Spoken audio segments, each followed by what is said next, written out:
Congratulation sir, আপনি তো আজকের কেসটাও জিতে গেলেন। আমার ক্লায়েন্ট তো নির্দোষ ছিল, সে জামিনে ছাড়া পাবে, এটাই তো স্বাভাবিক। জি স্যার, আপনার ক্লায়েন্ট যে বাচ্চাটাকে ধর্ষণ করেছে সে বাচ্চাটা এখন হাসপাতালের আইসিইউতে ভর্তি, যে কোনো সময় মারা যেতে পারে। অপরাধ প্রমাণ না হওয়া পর্যন্ত কাউকে অপরাধী বলাটা ঠিক না। জি স্যার, সেটা অবশ্য আপনি ঠিক বলেছেন। আচ্ছা স্যার, আমাদের সমাজে প্রতিনিয়ত যে ধর্ষণ বেড়েই চলেছে সেটা তো অস্বীকার করতে পারবেন না, তাই না স্যার? না না, সেটা তো অস্বীকার করার কোনো উপায় নেই। আপনি কি কখনো ভেবে দেখেছেন একজন সুস্থ মস্তিষ্কের মানুষ হিতাহিত জ্ঞান থাকার পরও কিভাবে ধর্ষণের মতো জঘন্য একটা কাজ করতে পারে? আমার কি মনে হয় জানেন স্যার, একজন মানুষ যখন ধর্ষণের মতো ঘৃণিত কাজ করে তখন তার মাথায় একটা স্ট্রং সিগন্যাল তৈরি হয়, যে সিগন্যালটা থেকে তাকে তার ধর্মও দূরে সরাতে পারে না, তাকে তার পরিবার, স্ত্রী, সন্তান কোনো চিন্তায় আর দূরে সরাতে পারে না। সে তখন রাক্ষস হয়ে যায়। আর এই স্ট্রং সিগন্যাল থেকে সেই মানুষটাকে দূরে সরানোর জন্য একটা অ্যান্টি সিগন্যালের প্রয়োজন। স্যার, আপনার কি মনে হয় এই অ্যান্টি সিগন্যালটা কি হতে পারে? কি হতে পারে তুমি বলো? প্রকাশ্যে ধর্ষকের মৃত্যুদণ্ড কার্যকর করতে হবে, পিটিএ মেরে ফেলতে হবে, জনসম্মুখে বৈদ্যুতিক খুঁটিতে ঝুলিয়ে ফেলতে হবে। মানুষ যখন এই ধরনের রেজাল্ট দেখবে তখন তাদের মধ্যে একটা অ্যান্টি সিগন্যাল তৈরি হবে। সবাই জানবে ধর্ষণের ফল ভালো না, ভয় পাবে মানুষ। বিশ্বাস করেন স্যার, আর কেউ এরকম করবে না। তুমি ঠিক বলেছ। সমস্যাটা হচ্ছে সবার মধ্যে একটা সাহস ঢুকে গেছে, সবাই জানে কোনো বিচার হয় না। আচ্ছা স্যার, যখন ধর্ষণের আলামত প্রমাণিত হয় তারপরে এই বিচারটা করতে 90 দিন লাগার কি কারণ? আমার মাথায় ধরেন। এটা অবশ্যই ভাবার বিষয়। জি স্যার, আজকে ধর্ষকের মতো ঘৃণিত পশুরা যে আমাদের সমাজে খোলামেলাভাবে ঘুরে বেড়াচ্ছে সেই দায়টা কিন্তু কোথাও না কোথাও আমাদেরই স্যার। আমরাই তাদেরকে বেশি সাহস দিয়ে ফেলেছি। একটা সভ্য সমাজে দিনের পর দিন ধর্ষণের পরিমাণ কিভাবে বাড়তে পারে স্যার? উল্টো তো কমার কথা ছিল। বিষয়টা যথেষ্ট ঘৃণিত, এর বিচার হওয়া অবশ্যই উচিত। একটা কথা সবসময় মনে রাখবেন, বন পুড়লে ঘর কিন্তু বাদ যায় না। আজকে একজনের সন্তান, একজনের স্ত্রী ক্ষতি হয়েছে, কালকে আমার আপনার হতে পারে।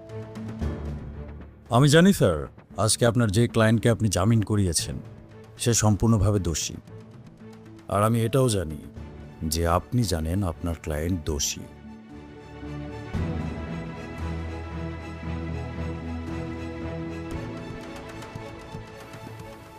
তারপরও congratulation sir. Thank you. Sir, সে একটু খটকাটা স্বভাবের, তার কথায় কিছু মনে করবেন না।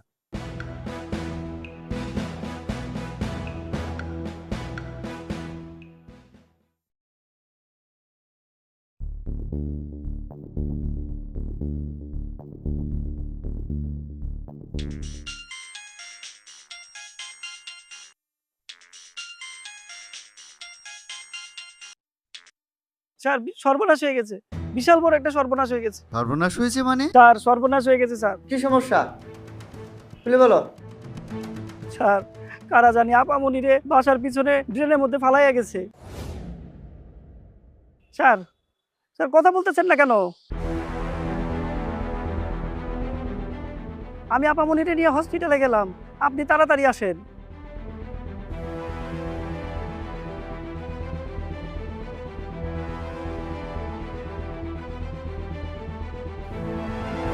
বাবা, আমি বের হচ্ছি। আমার ফ্রেন্ডদের সাথে একটু ঘুরতে যাওয়ার কথা ছিল। যখন তখন যেখানে সেখানে যেতে নেই, দেশের অবস্থা কিন্তু ভালো না। দেশের অবস্থা খুবই ভালো বাবা, আমার কিচ্ছু হবে না।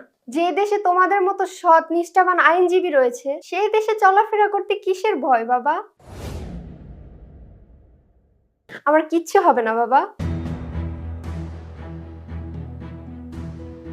আজকে ধর্ষকের মতো ঘৃণিত পশুরা যে আমাদের সমাজে খোলামেলাভাবে ঘুরে বেড়াচ্ছে সেই দায়টা কিন্তু কোথাও না কোথাও আমাদেরই স্যার।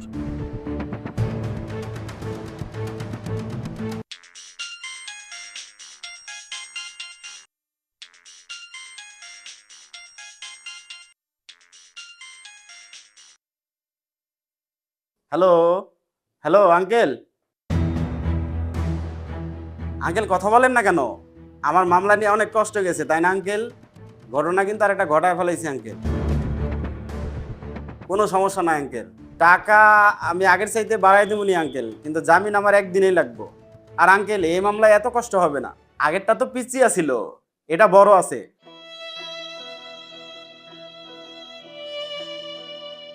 একটা কথা সবসময় মনে রাখবেন, বন পুড়লে ঘর কিন্তু বাদ যায় না।